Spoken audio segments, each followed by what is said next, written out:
अपच्छे प्रीति तो विधम। महाराज,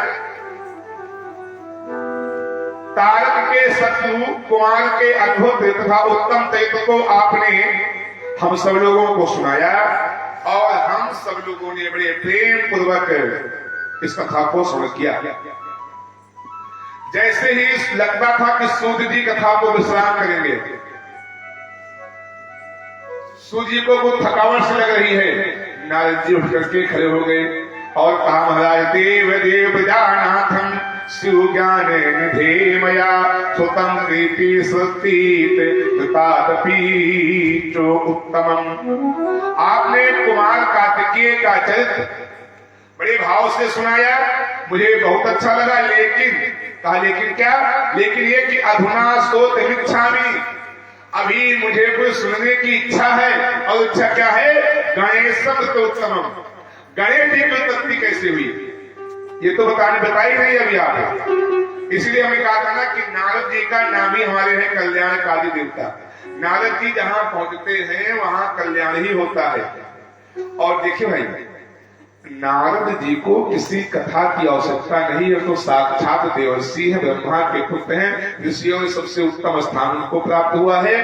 लेकिन इस संसार सागर के समस्त जीवों के कल्याण के लिए महापुरुषों को पा करके यथोचित समय समय पर नाना प्रकार के प्रश्नों को किया करते हैं। किसके लिए?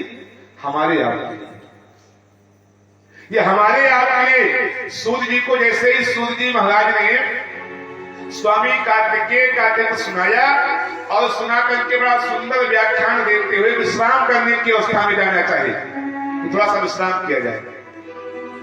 देखो भाई, वक्ता को कितनी भी थकावट आ गई हो, कोई वक्ता हो, व्यास हो, कथा सुना रहा हो, थकावट आ गई हो, मान लीजिए 3 घंटे का समय पूरा हो रहा है, और उसके बाद कोई उसमें श्रोता उठ करके खड़ा हो जाए, महाराज जी मैंने 2 बार कीर्तन करवा दियो, तो क्या वक्ता कहते छोड़ भाग गए? तो नहीं नहीं उठता कि वक्ता वो कथा को बंद कर दे। और सुनो, जहां ऐसे सज्जन श्रोता मिल जाए जो भगवान के चरित्र को आगे बढ़ाने का प्रयास कर रहे हो, भगवान की कथा को आगे बढ़ाने का प्रयास कर रहे हो,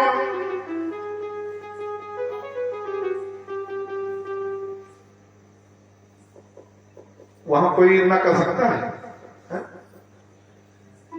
देखिए, अपना उदाहरण देते हैं। हम लोग जब कथा अपने आप करते हैं, कहीं भी हो, कथाएं हमारी 2 प्रकार से होती हैं। आज जान लीजिए, एक प्रकार तो है कि हम लोग स्वतः अपने आप कथा करते हैं, जाकर के समाज में, गांव के लोगों से, समाज के लोगों से मिल करके।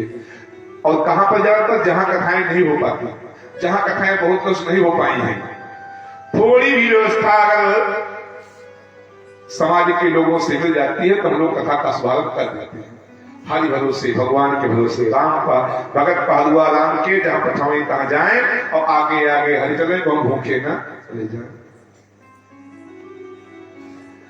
और दूसरा प्रकार क्या है? लोग कथा करने के लिए बुलाते हैं। अच्छा, कुछ समय तुम्हारा जब संकल्प था 108 यज्ञ का, भगवान महादेव कृपा से 2017 में हमारी 108 यज्ञ पूर्ण हो गई है, 15 जनवरी को। जब 108 यज्ञ का संकल्प था, उस समय तो हम लोग ये पूरा एक थे बना था एकदम से कि चाहे जैसे करना है, महीने में 2 कार्यक्रम, महीने में 2 यज्ञ, कहीं से कैसे भी, चाहे अपनी जेब से लगा करके करना पड़े, करना था तो करना था। क्योंकि संकल्प था 2015 में, लेकिन कुछ ऐसी भगवान कृपा बनी, शरीर अस्वस्थ हो गया, कुछ हार्ट की शिकायत हुई 1 साल के लिए फिर हम लोग 17 पहुंच गए। 17 में 15 जनवरी को फिर जाकर के 108 यज्ञ पूर्ण हो गई। यही महादेव कृपा थी। 1 साल कथा नहीं कर पाए हम, थोड़ा कोई दिक्कत हो गई, शारीरिक अस्वस्थता, और फिर 17 में पूरा होती हुई, और तब से अब तो एक ध्येय बन गया है कि कथाएं ज्यादातर हम लोग बुलाने के बाद ही करते हैं। जब कोई बुलाता है कथा कराने के लिए तभी, हाँ साल में 2-4 कथाएं देखा कि समय बहुत खाली हो रहा है, बहुत समय व्यतीत जा रहा है, फर्जी बैठे बैठे पेट बढ़ रहा है खाए खाए, तो व्यवस्था की जाती कहीं ना कहीं हो जाएगा। क्यों कि परमार्थ के काल में साधु धरा शरीर, इस भाव के साथ में इस समाज में एक नई दिशा दिया जाए, भगवान की कथा का चर्चा किया जाए और उस चर्चा के माध्यम से हम अनेकानेक लोगों के पास जाएंगे, मिलेंगे। यहां कैसे आए हैं? हम अपने आप नहीं आए हैं, हमारे और आपके बीच में आने का माध्यम कथा ही तो है। अगर ये कथा न होती तो हम आप मिल पाते? तो हमारे और आपके मिलन का जो माध्यम है ये कथा है। इस कथा की देन है कि आप सब लोग यहाँ बैठे हैं, सुन रहे हैं, और इसी कथा की देन है कि हम सब लोग आपके यहाँ सुनाने के लिए आए हैं। इसमें ना आपका कुछ बहुत बड़ा योगदान ना हमारा, इस कथा की देन है, इस पुराण की देन है, महादेव कृपा है जो हम आप लोग इकट्ठा हुए हैं। मैं ये प्रश्न कर रहा था कि श्रोता और वक्ता के बीच का संवाद, वक्ता कितना भी थक गया हो, श्रोता उठ के खड़ा हो जाए, हमारा कथा होनी चाहिए। 10 मिनट कह दीजिए, कहेगा वो, चाहे जैसे कहेगा वो। क्यों? क्योंकि श्रोता वक्ता के सन्मुख और उसके व्यवस्था के अनुरूप ले गया है। तो मैंने बता दिया, पहली कथा हम लोग स्वतः जाके करते हैं, दूसरी कथा हम लोग बुलाने पर करते हैं। जो स्वतः जाके करते हैं उसमें कोई मोल तोल नहीं होता, जो मिलेगा समाज से उसी में सबका भरपाई होगा। लेकिन जो कथा बुलाने से करते हैं उसमें मोल तोल करके जाके भी जान लीजिए। मतलब धर्म में दूसरा सत्य समाना, सत्य से बढ़ करके कोई धर्म नहीं। इसलिए हमें बता, इसको स्पष्ट पूरी बात, जो कथा किसी के बुलाने से करते तो पहले हम लोग मनी को खड़ा खड़ा तय करें, इतना लेंगे तब कथा करने आएंगे। क्यों? क्योंकि इनको पता होता है बाबा तय करके जा रहे हैं, तो मैं कभी न होती। लेकिन क्या आपके यहाँ ये प्रस्ताव रखा गया? दिल पे अपने दिल को विचार करके पूछिएगा, जब आप लोगों ने प्रस्ताव रखा तो कोई बात कैसे की हुई? बोलो बोलो, हुई किसी बात? क्यों नहीं हुई? क्योंकि श्रोता का सबसे बड़ा दान और सबसे बड़ा तय है उसके मन मुताबिक श्रोता मिल जाए। अगर श्रोता अच्छे मिल जाते हैं तो बिना उत्तम परमार्थ किए धन आपको आवत हाथ पसारे, धन की कहां बात हो जाती है? आवश्यकता है जरूर इस बात की है कि वक्ता को उसके अनुकूल श्रोता मिल जाए बस। और श्रोता वक्ता का परिवार होता है। तो हम हर श्रोता को तो नहीं कह सकते, सबको पहचान नहीं पाए हैं। और हमने तो इसके पहले वाली कथा में कह दिया है कि रसूल को तो हमारा अभी तक तो संबंध था, कुछ अभी परिवार हो गया है और जीवन भरा नहीं, पूरे जीवन की गारंटी है। जब भी आप बुलाएंगे कोई कहें और कोई पैसे की बात नहीं, जब तक सजे तब तक कथा आपके यहाँ होगी। केवल इस बात से इसलिए कि हम आप सब एक परिवार के हैं, एक खून और एक पानी के हैं, और एक इस खून पानी की वजह से हम लोग आपके बीच में जीवन भर का संकल्प है। जब आप याद करेंगे तब होगा और कोई मोल तोल नहीं होगा। केवल इसलिए श्रोता वक्ता के अनुकूल और अनुरूप होनी चाहिए, बस केवल इसलिए। कथा तो हम लोग पूरे जीवन करते हैं। और दिन में बात कर रहे थे ना, इतना इसलिए एक कार्यक्रम में गए थे, इतना विराट कार्यक्रम था, 2 मिनट की कथा थी और 2 मिनट की कथा में कम से कम 5000 श्रोता आते थे भर में, इससे कम नहीं, कम से कम 5000 श्रोता। इस पंडाल में कम से कम 10 गुना बड़ा पंडाल था, कम से कम 10 गुना बड़ा पंडाल। 1 बीघा खेत को जुतवा करके पंडाल लगा था, लेकिन जी नहीं भरा। सच पूछो तो जी भीड़ तो खूब हुई, पैसा था, लेकिन कथा में आनंद भले उनको आ गया, हम लोग आनंद नहीं आया। क्यों? इतनी भीड़ के पीछे वाले गजपच अपने जो थे, हम लोग 20 बार बाइक में गए, भैया शांति की व्यवस्था, अब आओ ऐसी कर पूछो थे, विराजमान महाराज थे वहां, उब गया। और कथा शुरू होने से पहले आधा पंडाल भर जाए। श्रोता इतने ज्यादा आते थे कि कोई गिनती नहीं कि सुनने वाले कितने थे उसको महादेव जाने। कथा की धुन नहीं थे, लेकिन हम इस धराधाम को धन्य कहेंगे। नाम भरे रसूल हो, लेकिन रसूल को नहीं, राम जो है किसी अयोध्या से कम नहीं कि हमको पूरे 3 घंटे 4 घंटे कथा बोलना पड़े, एक बार भी नहीं टोकना पड़ता कि शांति की व्यवस्था है। तो धन्य है आप सब, और धन्य है ऐसे श्रोता जिनके बीच में हम सबको भगवान कथा को गाने का अवसर मिला है। बोली उमापति महादेव की। नारद जी उठ करके खड़े हो गए, बोल पड़ी महाराज, अधुना स्तोत्रमिच्छामि गाये संवृते उत्तमं तज्जन्म चरितम दिव्यम सर्वमंगल मंगलम। नारद जी ने कहा कि देव महाराज, आपने स्वामी कार्तिकेय का चरित्र सुनाया, बड़ा ही आनंद मिला। क्या आप विश्राम करना चाहते हैं? लेकिन गुरुदेव मेरी एक कृपा है, मेरा एक निवेदन है। निवेदन यह है कि अधुना स्तोत्रमिच्छामि, अब मैं गणेशावृत उत्तमम, भगवान गणेश के उत्पत्ति की कथा को सुनना चाहता हूँ। किस प्रकार से भगवान गणेश का धरती पर प्राकट्य हुआ, और फिर किस प्रकार से प्राकट्य होने के बाद मनुष्य रूप में भगवान गणेश आए और भगवान गणेश को सिर लगाया गया हाथी का। ये कथा संपूर्ण रूप से विस्तार से मुझे सुनाने की कृपा करें। सूर्य जी ठहाका मार के हंसे बोल पड़े, नारद इत्याकरं वचस्तस्तं नारदस्य महामुने प्रसन्न मानसो ब्रह्मा रुद्र उवाच शिवं स्मरन्। हे नारद, हम बहुत खुश हैं तुमसे। जैसे हमने कहा कि हम जीवन भर संकल्प लेते हैं, कथा सुनाएंगे, से बोल पड़े सूर्य जी। सूर्य ने कहा कि नारद, हम तुमसे बहुत खुश हैं, इतना प्रसन्न है, इतना आनंदित है, इतना आनंदित है कि जिसका आपको मेरे पास कोई वर्णन करने का शब्द नहीं है। क्यों? क्योंकि आपने इत्याकरं वचस्तस्यं, अरे कानों को, प्रपंच को त्याग करके कम से कम भगवान की कथा को सुनाने के लिए प्रयोग तो किया आपने।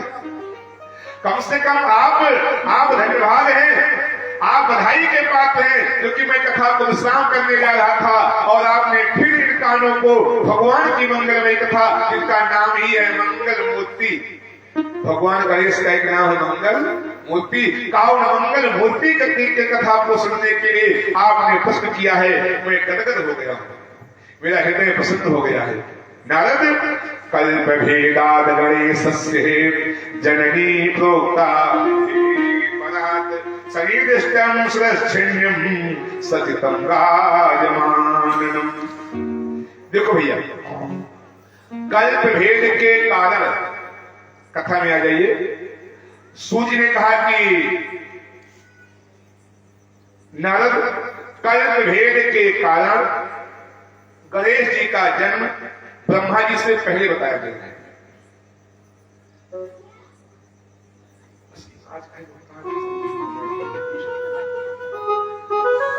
आज संजीव सिंह का काढ़ा कमाल दिखाया है।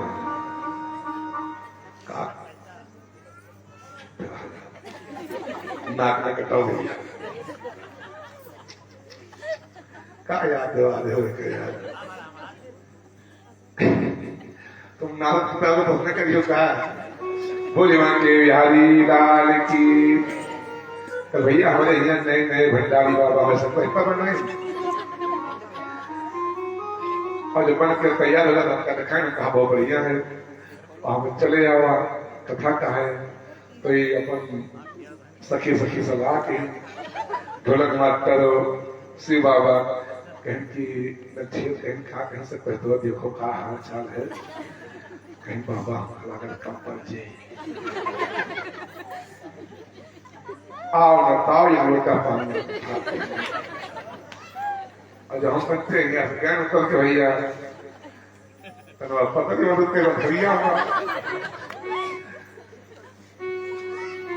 तो हमसे कहा महाराज तो इतना कौन कहा तो बोझा बनाओ, कौन कहा बोझा सवारियां बनवाया है। हमसे सीधा सीधा दाल भात सब्जी रोटी बनते कहो। गुड्डू अक्सर कहता देखिए तो हर कहीं पता नहीं ना पा सकता। तो हम कहा तो नारद नहीं पूछने पड़े हो, तो आपका बताना दिक्कतें क्या है, वो ये कथे मान लियो जो तुम मुझे जान लियो। मान लो दाली पानी बढ़ाओ, सरसों तेल बढ़ाओ के पानी डाल दे, हम लोग करियो बोले हनुमान जी महाराज की। गौरी के लाला को हम प्रथम मनाते हैं। गौरा के लाला को हम प्रथम मनाते हैं।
ब्रह्मा जी ने कहा कि हे नारद, कल्प भेद के कारण गणेश जी का जन्म मुझसे पहले हो गया था।